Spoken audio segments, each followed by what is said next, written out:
আজ ভয়াবহ 15 নভেম্বর 2007 সালের এই দিনে সুপার সাইক্লোন সিডরের আঘাতে লণ্ডভণ্ড হয়ে যায় উপকূলীয় এলাকা।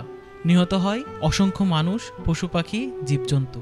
মাটির সাথে মিশে যায় ঘরবাড়ি, গাছপালা, ক্ষেতের ফসল। ঝালকাঠির সর্বদক্ষিণের উপজেলা কাঠালিয়ার ক্ষয়ক্ষতি ছিল জেলার মধ্যে সবচেয়ে বেশি, আর এর কারণ ছিল বেড়িবাঁধ না থাকা। সিডরের 1.5 যুগ পেরিয়ে গেলেও এখানকার বেড়িবাঁধ নির্মিত হয়নি আজও। নিম্নচাপের খবর শুনলেই আতঙ্কিত হয়ে পড়ে উপজেলার 2 লক্ষাধিক মানুষ।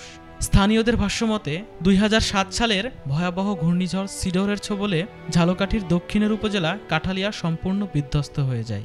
জেলায় নিহত 52 জনের মধ্যে বেশিরভাগই ছিল এই উপজেলার। অনেক ক্ষয়ক্ষতি হয়েছে, ঘরবাড়ি নষ্ট হয়ে গেছে, যেমন পানিতে ঘর ভেঙে ভেঙে গেছে।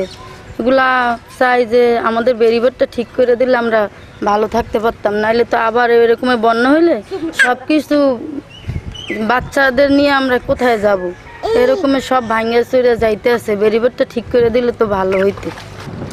এই বেড়িবাঁধটা এই সিজারে ভাঙিয়ে গেছে, আনফের ঘর দুয়ার তলাই যায়, আনফের এই কৃষি পাতা কিছু দেওয়া যায় না, গরু ছাগল তো পালা যায় না, অনেক গরু ছাগল মরি গেছে, আমাকে ঘর দুয়ারও অনেক নামিয়ে গেছে। পাশে যারা এই অবদার এই যে পাশে আনলে হেয়ার পর আনমের এককালে এখন একটু নিম্নচাপ হইলি কি জোয়ার জোবা উঠলি ওমের ধরেন তলাই যায় বাড়িঘর। আমুয়া বন্দর সহ উপজেলার একটি বাড়িও অক্ষত ছিল না। গাছপালা, পশু পাখি কোনো কিছুই রক্ষা পায়নি সিডরের থাবা থেকে। এত ব্যাপক ক্ষয়ক্ষতির মূল কারণ ছিল বেড়িবাঁধ না থাকা। সিডরের ক্ষয়ক্ষতি পর্যালোচনা করে ওই সময় এ উপজেলার স্থায়ী বেড়িবাঁধ নির্মাণের জন্য জরুরি পদক্ষেপ নেওয়ার তাগিদ দেওয়া হলেও তা এখনও বাস্তবায়ন হয়নি।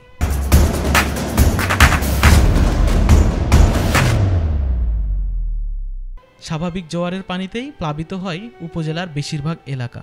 পানি ঢুকে ক্ষতিগ্রস্ত হয় ক্ষেতের ফসল। সাগরে নিম্নচাপ সৃষ্টির খবর শুনলেই আতঙ্কিত হয়ে পড়ে বিষখালী তীরবর্তী এই জনপদের মানুষ।